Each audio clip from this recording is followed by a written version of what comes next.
Hello friends, मैं हूं सन्मय प्रकाश और आप देख रहे हैं यूट्यूब चैनल सरकारी जॉब न्यूज़। तो बहुत ही महत्वपूर्ण क्वेश्चंस हैं। जीआई टैग मिले हैं एक साथ 18 नए प्रोडक्ट को, अलग अलग राज्यों के हैं। और जीआई टैग से रिलेटेड अक्सर एग्जामिनेशन में क्वेश्चन पूछे जाते हैं। तो इसको समझते हैं क्वेश्चन के जरिए। ठीक है, सिंपल क्वेश्चन आंसर के जरिए। तो चलते हैं, आगे बढ़ते हैं। ये वाला तो दूसरे बैच के लिए है। हाँ, ये चलिए ये क्वेश्चन लेते हैं।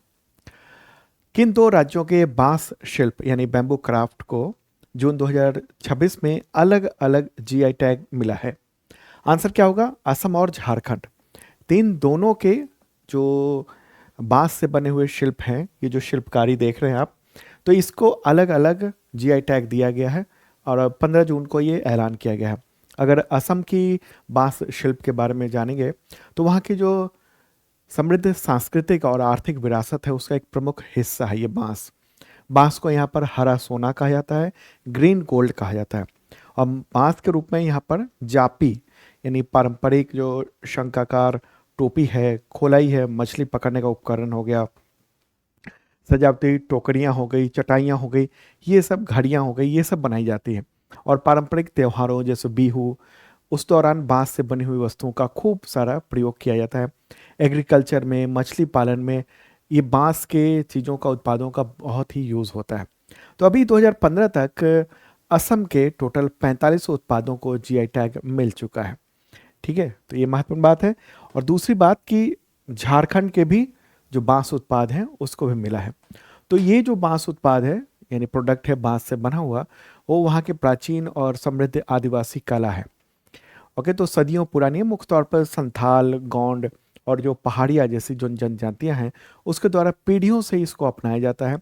और ये बांस से सूप बनाते हैं, टोकरियाँ, मछली फंसाने के जाल और भी कई सारे चीज़ें बनाई जाती हैं यहाँ पर। आकर्षक अब तो फूलदान बनने लगे हैं, हैंड बैग है, पिन स्टैंड है, सजावटी सामान है। ये सब तो इससे क्या है कि वहाँ की जो झारखंड की जो आदिवासी क्षेत्रों की जो महिलाएं हैं खासतौर पर, उनके लिए आत्मनिर्भरता का एक महत्वपूर्ण चीज़ है। यहाँ पर लाठी बांस और रोपा बांस का उपयोग किया जाता है। ध्यान दीजिएगा, असम में जो है ना वो गोल्डन बैम्बू कहा जाता है। ठीक है, और यहाँ पर लाठी बांस है झारखंड में, या रोपा बांस का यूज़ किया जाता है और सजावटी डिजाइन के सामान बनाने में। क्लियर हो गई बात? अब समझते हैं ये कि जीआई टैग है क्या। जीआई टैग, जीआई मतलब फुल फॉर्म उसका है जियोग्राफिकल इंडिकेशन यानी भौगोलिक संकेत। और जीआई टैग उन प्रोडक्ट पर दिया जाता है या इस्तेमाल किया जाता है, मतलब उन पर उनको ये संकेतक दिया जाता है जिनका किसी स्पेशल जगह पर उत्पादन किया जाता हो और ख़ास गुण हो उसका। भारत में जो ना वो डब्ल्यू टी ओ यानी वर्ल्ड ट्रेड ऑर्गेनाइजेशन, उसके सदस्य के तौर पर भारत ने जो है ना इसको लेकर एक कानून बनाया हुआ है। 1999 का कानून है, जियोग्राफिकल इंडिकेशन पंजीकरण संरक्षण अधिनियम। ठीक है, जो कि 5 सितंबर 2003 से इस देश में लागू हो गया था। कौन प्रदान करता है जीआई टैग? तो वाणिज्य मंत्रालय जो है, यानी अंग्रेजी में कहेंगे मिनिस्ट्री ऑफ कॉमर्स, उसी के अंतर्गत आता है department of industry promotion and internal trade यानी डीपीआईआईटी। उसके द्वारा ये जीआई टैग दिया जाता है और चेन्नई में इसका ऑफिस है, जीआई का डेटाबेस है, वहाँ पर आवेदन करना पड़ता है और तब जीआई टैग मिल पाता है। तो ये इंटेलेक्चुअल प्रॉपर्टी राइट के अंतर्गत है, जो कि पूरे देश में सिर्फ चेन्नई में ही होता है। महत्वपूर्ण बात ये है। ठीक है, और किसी भी वस्तु के लिए जीआई टैग जो है ना वो 10 साल के लिए ही मिलता है। 10 साल के बाद उसको रिन्यू कराना पड़ता है।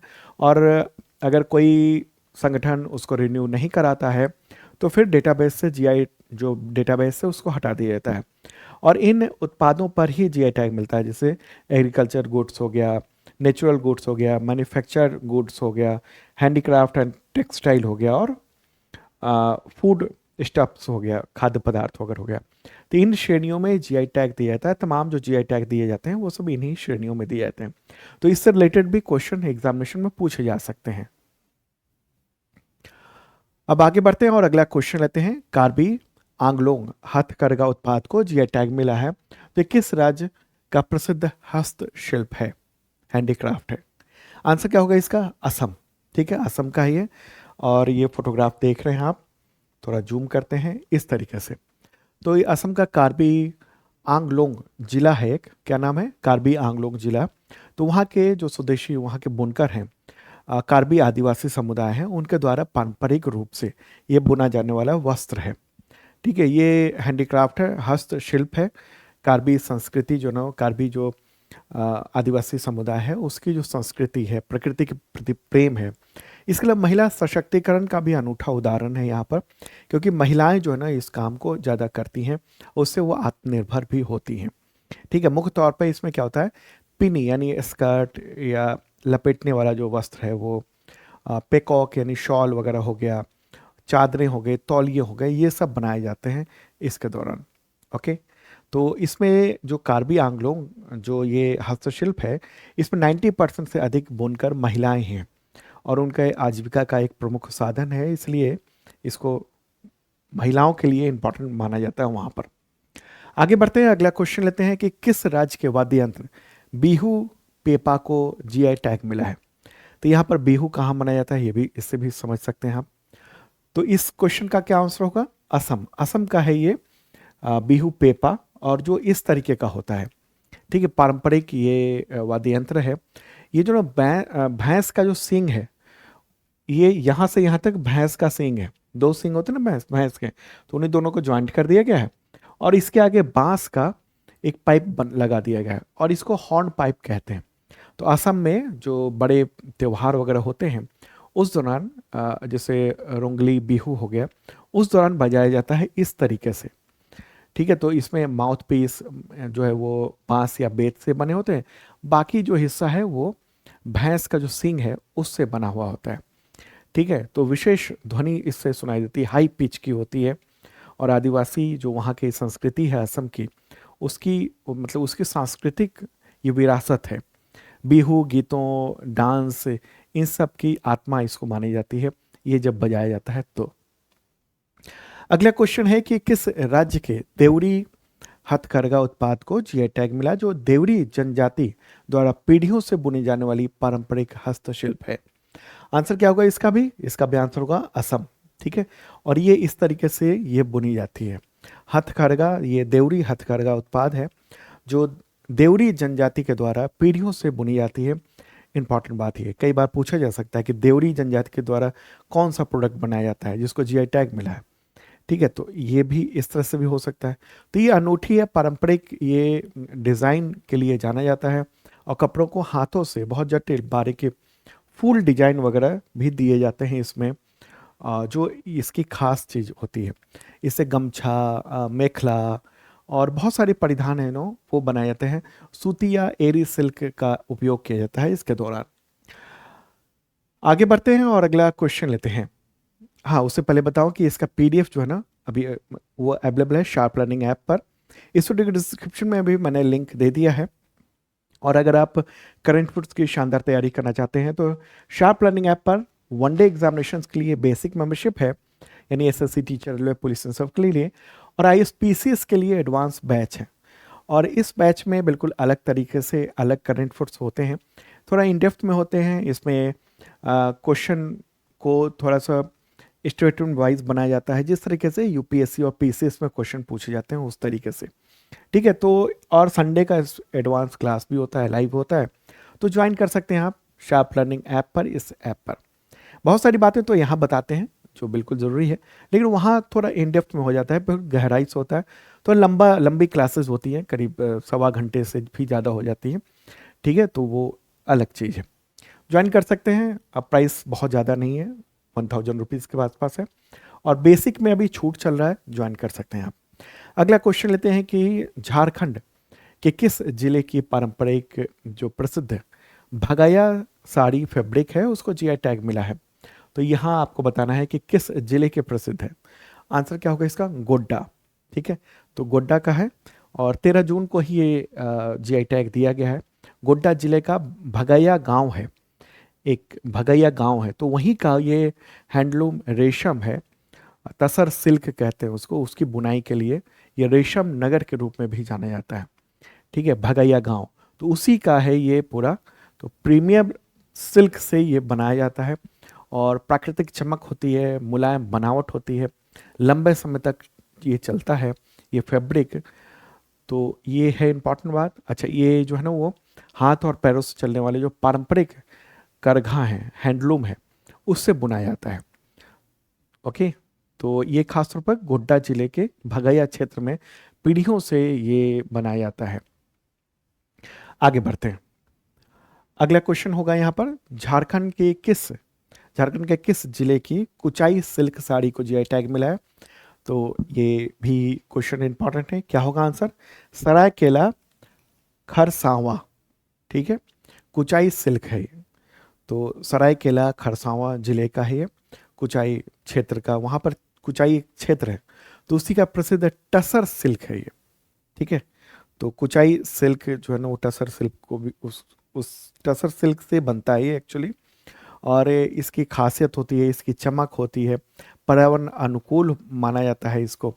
और ये तसर नाम के कीड़ों से, जो सिल्क का कीड़ा है, उससे प्राप्त किया जाता है, जो स्थानीय वहाँ पर जो साल के पेड़ हैं, अर्जुन के पेड़ हैं, उन पर पलते हैं प्राकृतिक रूप से। तो इसलिए इसकी जो डिज़ाइन है, इसका जो कलर है ना, वो बिल्कुल प्राकृतिक कलर होता है और हल्का होता है, त्वचा के अनुकूल होता है।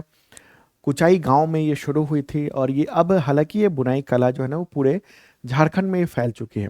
विशेष तौर पर मतलब ग्रामीण क्षेत्रों और आदिवासी महिलाओं को एक रोजगार का बड़ा साधन मिलता है इसके जरिए। अगला क्वेश्चन है कि किस राज्य के टसर सिल्क साड़ी उत्पाद को जीआई टैग मिला है? आंसर का झारखंड ही। टसर सिल्क जो है ना, वो खास तरह का है, तो उसी से ये साड़ी बनाई जाती है। तो भारत में काफ़ी चर्चित ये उत्पाद भी है, टसर सिल्क साड़ी। और ये मैंने पहले भी बताया, टसर सिल्क जो वो खास कीड़ों से निकाला जाता है, जो सिल्क वाले कीड़े हैं, अर्जुन और आसान के पेड़ों, उस पर प्राकृतिक रूप से पाले जाते हैं रेशम के कीड़े, और उससे टिकाऊ रेशम तैयार किया जाता है। तो ये भी अपने सुनहरी जो है ना कलर और बाकी जो सिल्क को जो बुना जाता है उसमें डिज़ाइन वगैरह इतना आकर्षक दिया जाता है, तो इसलिए जो है ना काफ़ी चर्चा में है, पूरी भारत में इसकी डिमांड रहती है इस साड़ी की। अगला क्वेश्चन लेते हैं। प्रश्न है अगला, झारखंड के किस जिले की पंची या फिर पंचो साड़ी और फैब्रिक को जीआई टैग मिला है? दुमका कहेंगे हम। ठीक है, दुमका का है। और ये इस तरह की साड़ी होती है जिसको खास तौर पर संथाल परगना क्षेत्र, विशेष रूप से दुमका जिले और उसके आसपास, तो वहाँ का ये उत्पाद है। तो संथाल जो जनजाति है, ट्राइब है, उसका ये पारंपरिक पोशाक है, बुनाई कला है। पंची मतलब ऊपर के वस्त्र और पारहन वो नीचे के वस्त्र, ये संथाल महिलाओं की पारंपरिक पोशाक है। और इसमें डिज़ाइन वगैरह बने होते हैं, वहाँ के सांस्कृतिक प्रतीक होते हैं। तो ये है बात। आगे बढ़ते हैं, अगला क्वेश्चन लेते हैं। झारखंड के किस जिले की मिठाई है केसरिया कलाकंद, उसको जीआई टैग मिला है? कोडरमा। कोडरमा में झुमड़ी तलैया काफ़ी पॉपुलर है, झुमड़ी तलैया। तो वहाँ की प्रसिद्ध और पारंपरिक मिठाई है। ये दूध से बनता है विशेष तौर पर, जो ये विशेष तौर पर तैयार खोआ केसर उसकी सुगंधित मिठाई होती है। कलाकंद मतलब ये अलग पहचान देती है। तो झारखंड की ये अगर मिठाई की बात करेंगे तो पहली मिठाई है जिसको जीआई टैग मिला है। ठीक है, एकमात्र मिठाई है जहाँ जो झारखंड की जिसको जीआई टैग दिया गया है। आगे बढ़ते हैं और अगला क्वेश्चन लेते हैं। नेक्स्ट प्रश्न है, किस राज्य की लुप्त प्राय होती हस्तशिल्प कला डोकरा क्राफ्ट, उसको जीआई टैग दिया गया है? आंसर का झारखंड का है। ठीक है, झारखंड का ये प्राचीन आदिवासी कला है, करीब बताया जाता है कि 4000 वर्ष पुरानी है। डोकरा एक बहुत प्राचीन बेल मेटल यानी कांस्य हस्तशिल्प है, जिसको लास्ट वैक्स कास्टिंग यानी खोई हुई मोम विधि से बनाया जाता है। ये सिंधु घाटी सभ्यता के समय से ये चली आ रही है, ऐसा माना जाता है। मोहनजोदड़ो की जो डांसिंग गर्ल थी, इसी डिज़ाइन के आसपास की थी। तो ये माना जाता है कि उसी वो परंपराएं जो है ना, वो आज तक चली आ रही है। डोकरा की हर जो आकृति होती है वो हाथ से बनाई जाती है, और कोई भी इसमें जोड़ या वेल्डिंग नहीं किया जाता है। और इसके लिए बनाने के लिए सांचा तैयार किया जाता है एक बार में ही, और ये हर वस्तु इसके लिए वजह से यूनिक होती है। तो झारखंड की जो कला है ना, ये वो वहाँ की जो सांस्कृतिक समृद्ध जो आदिवासी संस्कृति है, पारंपरिक ज्ञान है, उस प्रणाली का एक प्रतीक भी है। तो इस जीआई टैग के मिलने से अब जो लुप्त हो रही है कला है उसको संरक्षित करने में मदद मिलेगी। अगला क्वेश्चन है कि झारखंड के किस जनजाति की पारंपरिक कठपुतली कला चादर बदौनी और परिधान दुमका चादर को जीआई टैग मिला है? आंसर क्या होगा? संथाल। ठीक है, संथाल। तो झारखंड की जो उपराजधानी मानी जाती है रांची के बाद दुमका, तो उसके बड़े हिस्से में या कहें सरथाल संथाल परगना जो प्रमंडल है उसकी एक प्रमुख सांस्कृतिक और ऐतिहासिक ये केंद्र भी है। ये संथाल कला और संस्कृति के लिए जाना जाता है। ये इस तरह का डिज़ाइन होता है ये। ठीक है, तो यही है। इसको नाबार्ड की ओर से सहायता दिया जाता है। तो चादर बदौनी कहा जाता है। ये कठपुतली यानी पपेट कला है। ये देखिए ढेर सारी ये पपेट है। ठीक है, और उसको लीवर लगा होता है ऊपर में और उससे ही उसको चलाया जाता है। ढोल, थाप, आ, मांदर और बांसुरी इन सब के जरिए नचाया जाता है। ये केवल मनोरंजन का साधन नहीं है बल्कि इसके जरिए सामाजिक संदेश, त्योहारों की कहानियाँ, लोक कथाएं ये सब भी इस दौरान सुनाई जाती हैं गानों के माध्यम से। तो ये कला जो है विलुप्त होने का कगार पर है। तो अब जीआई टैग मिला है तो इससे थोड़ी सी चर्चा होगी और थोड़ा इसका आगे मतलब विस्तार हो पाएगा। ठीक है, और दूसरा जो मैंने बताया संथाल समुदाय का वस्त्र है दुमका चादर। ये खास तौर पे वही दुमका या कहें संथाल परगना जो क्षेत्र है वहाँ का एक पारंपरिक वस्त्र है, परिधान है, हैंडलूम है, ये करघों से बनाया जाता है इसको। आगे बढ़ते हैं। अगला क्वेश्चन, मुंडा आदिवासी समुदाय द्वारा पहने जाने वाले पारंपरिक शिल्प कला के लिए विश्व प्रसिद्ध किस राज्य के मुंडा आभूषण को जीआई टैग मिला है? आंसर को इसका झारखंड। ठीक है, तो मुंडा आभूषण है ये इस तरीके का और वो पहनते हैं जो आदिवासी लोग हैं वो मुंडा आदिवासी। ये फूल पत्तों उसके बीज तो उन सब से इसको बनाया जाता है और पारंपरिक रूप से है ये आभूषण बनाया जाता है। और इसमें इसके अलावा चांदी, तांबे और धातुओं का भी उपयोग किया जाता है। उससे फूलों का डिज़ाइन बनाया जाता है। तो ये महिलाएं खासतौर पे इसको पहनती हैं। इसके लिए जीआई टैग दिया गया है। अगला क्वेश्चन है कि किस राज्य की प्राचीन आदिवासी चित्रकला परंपरा जादू पटुआ या फिर उसको जादो पतिया ये भी कह सकते हैं, तो उसको जीआई टैग मिला है? इसका आंसर क्या होगा? झारखंड। तो ये संथाल जनजाति जो है ना उसी से संबंधित है और आपको मधुबनी पेंटिंग जैसी कुछ झलक मिलेगी, लेकिन ये बिल्कुल अलग है, थोड़ा सा अलग है। ठीक है, तो जादू पटुआ का मतलब होता है जादुई चित्रकारी और ये संथाल जनजाति से संबंधित है। वो गांव में घूमकर अलग अलग कहानियों से रिलेटेड ये पेंटिंग बनाते हैं और प्राकृतिक रंगों का उपयोग करते हैं वो लोग इसमें। अगला क्वेश्चन है कि किस राज्य की बरौनी पेंटिंग को जीआई टैग प्रदान किया गया है? वो भी झारखंड ही है। झारखंड के जो संताल और मुंडा जनजाति है दोनों दोनों की ये सांस्कृतिक और लोक परंपराओं से जुड़ा हुआ है। ठीक है, तो ये इस तरह की डिज़ाइन होती है, फूल वाली, पत्तियों वाली, पक्षियों वाले, मोर वगैरह होते हैं, खूबसूरत कैनवास। और मुख्य तौर पर इसमें स्थानीय जो रीति रिवाज हैं, आदिवासी संस्कृति परंपराएं हैं, घने जंगल है, वन्य जीव हैं, लोक देवी है, देवता हैं, उन सबको दर्शाया जाता है इसमें। ठीक है, और प्राकृतिक रंगों का इस्तेमाल किया जाता है इसमें। अगला क्वेश्चन है कि बिहार के किस जिले की सदियों पुरानी हस्तकरघा है या कहें हथकरघा कला उसका नाम है बावन बूटी साड़ी फैब्रिक, उसको जीआई टैग प्रदान किया गया है? तो वो है नालंदा। ठीक है, नालंदा। नालंदा में एक जगह है बसवान बीघा, तो उसी का ये बहुत ही प्रसिद्ध हथकरघा है और 52 तरह के जो पारंपरिक बौद्ध और सांस्कृतिक जो प्रतीक होते हैं उनको हथकरघे से बारीकी से बुना जाता है यहाँ पर। ठीक, अलग अलग प्रतीकों को इसमें शामिल किया जाता है और ये जीआई टैग मिलने से अब ये क्या होगा कि वहाँ का जो उत्पाद है उसकी चर्चाएं होंगी और वो बिकेगा और कोई भी दूसरा बाहरी जो व्यक्ति है या दूसरी जगह का कोई ऑर्गेनाइजेशन है वो सेम मतलब यही बताकर नहीं बेच पाएगा। और इस डिज़ाइन को लेकर कपिल देव प्रसाद नाम के एक व्यक्ति थे जिनको जो है ना वो पद्मश्री भी मिला था 2023 में। तो उनको श्रेय दिया जाता है कि इसको और मतलब चर्चित करने के लिए। ठीक है, 60 साल तक वो इस निर्माण से जुड़े हुए थे। आगे बढ़ते हैं। बिहार के किस जिले की पत्थर काटी पत्थर शिल्प को जीआई टैग मिला है? अब यहाँ पर ध्यान दीजिएगा, आंसर क्या होगा इसका? गया जी। गया नाम पहले था, गया जी नाम बदलकर कर दिया गया था। तो गया जी जिले में एक गांव है पत्थर काटी, तो वहाँ के जो पाषाण शिल्प है, पत्थर कला है, तो वो जो है ना वो अपने मतलब शानदार है। और इस कला की शुरुआत माना जाता है कि मतलब काफ़ी कई सौ साल पहले जो है ना वो इंदौर की महारानी अहिल्याबाई होलकर ने राजस्थान के जो बुलाए गए गौड़ परिवार थे उसको बसाने के साथ किया था। और यहाँ पर कलाकार मुख्य रूप से पहाड़ियों से जो निकलने वाले विशेष प्रकार के जो काले ग्रेनाइट हैं और कसौटी पत्थर है उसका उपयोग करते हैं, जो बहुत मजबूत होता है, और उससे जो है ना मूर्तियाँ बनाते हैं अलग अलग तरह की। तो ये काफ़ी चर्चा में रहता है। अगला क्वेश्चन है कि बिहार के किस जिले की प्राचीन लोक कला पीडिया पेंटिंग को जीआई टैग मिला है? भोजपुर। ठीक है, पीडिया पेंटिंग वो भोजपुरी की एक शैली ही नहीं बल्कि भोजपुरी अस्मिता, परंपरा, विरासत, इन सब का सम्मान भी माना जा रहा है इसको।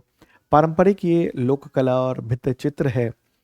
तो ये जो है ना वो पीडिया त्योहार भी है, एक होता है, एक भाई बहन के अटूट प्रेम और पारिवारिक संबंधों का प्रतीक माना जाता है। और खास बहुत कई बार गोवर्धन पूजा में गोधना कूटने के बाद से शुरू होता है, तो ये डिज़ाइन वगैरह बनाया जाता है, तो यही काफ़ी चर्चा में रहता है। ओके, तो ये टोटल जो है ना जीआई टैग था टोटल 18। सबसे पहले मैंने 2 को एक साथ दे दिया था। ठीक है, तो एक बार अब राज्यवार भी दे देते हैं कि जून में जो जीआई टैग दिया गया है, बांस शिल्प को दिया गया है असम के, और झारखंड के भी अलग दिया गया है। कार्बी आंगलोंग हथकरघा उत्पाद, ये कारगी आंगलोंग जो जिला है असम में उसके लिए दिया गया है। बिहू पेपा जो असम का वाद्य यंत्र है उसको। देवरी हथकरघा असम का, ये दिया गया है। अगर झारखंड का देखेंगे तो बांस शिल्प हो गया एक, तो दूसरा हो गया भोया या भगाया साड़ी फैब्रिक गोड्डा का है। कुचाई साड़ी सिल्क है सराय केला खरसावा वहाँ का है झारखंड का। टसर सिल्क साड़ी भी है झारखंड की। पंची या पंचो साड़ी फैब्रिक है दुमका का झारखंड का। केसरिया कलाकंद है कोडरमा, खासतौर पर झुमरी तलैया का। डोकरा क्राफ्ट है झारखंड का। मुंडा आभूषण है झारखंड का। कठपुतली कला है चादर बदौनी, और संताल समुदाय का वस्त्र है दुमका चादर, ये झारखंड का उसको मिला है। जादू पटुआ या जादो पतिया, ये झारखंड का। बरौनी पेंटिंग झारखंड की। ठीक है, तो ये 11 झारखंड के। बाकी हम देखेंगे बिहार के 52 बूटी साड़ी फैब्रिक नालंदा बिहार के। पत्थर काटी पत्थर शिल्प गया जी बिहार। पीडिया पेंटिंग ये भोजपुर। ठीक है, तो ये टोटल के टोटल जो 18 हैं जीआई टैग अभी तक जो दिए गए हैं जून में, उसकी पूरी की पूरी ये लिस्ट है। ओके, चलिए अब आगे बढ़ते हैं और अगला क्वेश्चन लेते हैं। हेट स्पीच का मुकाबला करने के लिए अंतर्राष्ट्रीय दिवस कब मनाया जाता है? तो वह है 18 जून को, और ये संयुक्त राष्ट्र के द्वारा घोषित है, इसलिए जरूरी है बताना आपको। हेट स्पीच किसी भी प्रकार के भाषण या लेखन जो कि धर्म, जातीयता, राष्ट्रीयता, नस्ल, रंग, वंश, लिंग या किसी भी पहचान के को लेकर हमला किया जाता है भाषा के जरिए, बोली के जरिए, स्पीच के जरिए, तो हेट स्पीच कहा जाता है उसको। अगला क्वेश्चन है राष्ट्रीय पठन दिवस कब मनाया जाता है? तो 19 जून को मनाया जाता है। क्यों मनाया जाता है? केरल में पुस्तकालय आंदोलन के जनक और प्रसिद्ध शिक्षक थे पीएन पणिक्कर, तो उनको सम्मान देने के लिए दिवस मनाया जाता है। देखिए 19 जून 1995 को उनका निधन हो गया था, और 1996 में पहली बार उनकी पुण्यतिथि पर केरल में रीडिंग डे मनाया गया था। 2017 में प्रधानमंत्री नरेंद्र मोदी ने 19 जून को ही ये इस दिवस की घोषणा की थी कि यह दिवस पठन नेशनल रीडिंग डे के तौर पर मनाया जाएगा। अगला क्वेश्चन है कि संघर्ष में यौन हिंसा उन्मूलन के लिए अंतर्राष्ट्रीय दिवस कब मनाया जाता है? तो 19 जून को मनाया जाता है। संयुक्त राष्ट्र महासभा के द्वारा ये घोषित है, इसलिए ये चर्चा कर रहा हूं मैं। अगला क्वेश्चन है कि विश्व सिकल सेल जागरूकता दिवस कब मनाया जाता है? तो 19 जून को मनाया जाता है, और इस बार की थीम है जीवन रक्षा अंतर को कम करना, सिकल सेल रोग में समानता। ठीक है, तो ये संयुक्त राष्ट्र के द्वारा ही घोषित है। 2008 में इस दिवस को की घोषणा की गई थी। सिकल सेल होता क्या है? इस दौरान जो है ना ये जो रेड ब्लड सेल्स है यानी आरबीसी है, उसमें वो जो कोशिकाएं हैं वो हंसिया टाइप की हो जाती है, अर्धचंद्र की तरह हो जाती हैं, और वो मतलब आमतौर पर आरबीसी जो ना कठोर और चिपचिपी मतलब ये हो जाती है इसके दौरान, सिकल सेल के दौरान। तो ये खून जो है ना वो नसों में फंस जाती है, जिसकी वजह से शरीर के कई हिस्सों में ब्लड ऑक्सीजन का फ्लो कम हो जाता है, बॉडी के ऑर्गन में प्रॉब्लम होने लगती है। तो ये है इंपॉर्टेंट बात। तो दोस्तों ये था इंपॉर्टेंट करंट अफेयर्स आप सबके एग्जामिनेशन के लिए। और भी क्वेश्चन है कल फिर बताएंगे, चर्चा करेंगे। ओके। और हाँ, शार्प रनिंग ऐप पर बैचेज हैं करंट अफेयर्स की, खास तौर पर तैयारी के लिए, तमाम एग्जामिनेशन खूब टकराते हैं। तो आप देख सकते हैं, शार्प रनिंग ऐप पर ज्वाइन कर सकते हैं। Okay, bye.